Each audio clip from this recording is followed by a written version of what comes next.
A reading from the Gospel of Luke. Once when Jesus was praying alone, with only the disciples near him, he asked them, "Who do the crowds say that I am?" They answered, "John the Baptist, but others Elijah, and still others that one of the ancient prophets has arisen." He said to them, "But who do you say that I am?" And Peter answered, "The Messiah of God." He sternly ordered and commanded them not to tell anyone, saying, "The Son of Man must undergo great suffering and be rejected by the elders, chief priests, and scribes, and be killed, and on the third day be raised." Then he said to them all, "If any want to become my followers, let them deny themselves and take up their cross daily and follow me. For those who want to save their life will lose it, and those who lose their life for my sake will save it. What does it profit them if they gain the whole world, but lose or forfeit themselves?"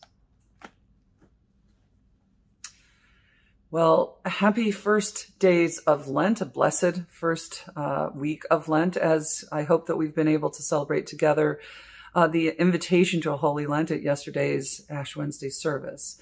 And there we were invited to take on the disciplines that are historic over time in our church, to take up self-denial and fasting and the giving of alms, giving of money, study and prayer, all well-worn practices that help us in theory to draw closer to God.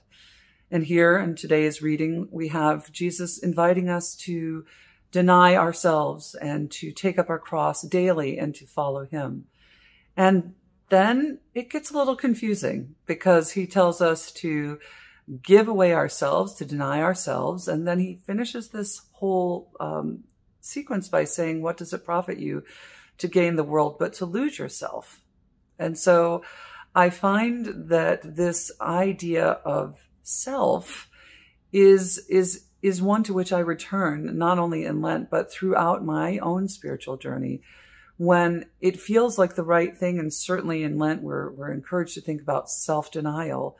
But here, even here, Jesus says that losing ourselves is not a good thing. And indeed, the summary of the law reminds us that it is not just love God and love your neighbor. It's love God, love your neighbor, and love yourself. And so it raises for me the question, especially as we're going into Lent, to think about self-denial, yes, in terms of the denial of extraneous things and self-indulgences and selfish behaviors. But are we really supposed to deny ourselves, or are we supposed to free our true selves to be in relationship, in closer and nearer relationship with God?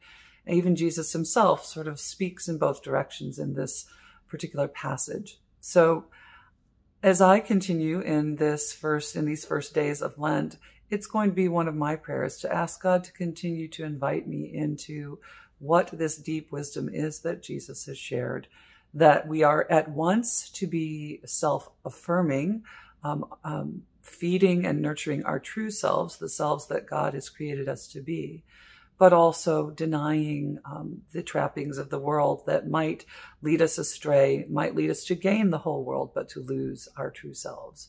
And so may you also find some prayerful meditation and clarification for yourself, as we continue through the season of Lent, looking to refine ourselves, to find our true selves, to offer our true selves to God, and to guard and protect our true selves and build them up and let God build them up so that we might be in this world in a way that reflects our nature, our true nature, and our true place as beloved sons and daughters, beloved children of a living God. May God be with you this day and in your prayers, and may God bless and keep you this day and always.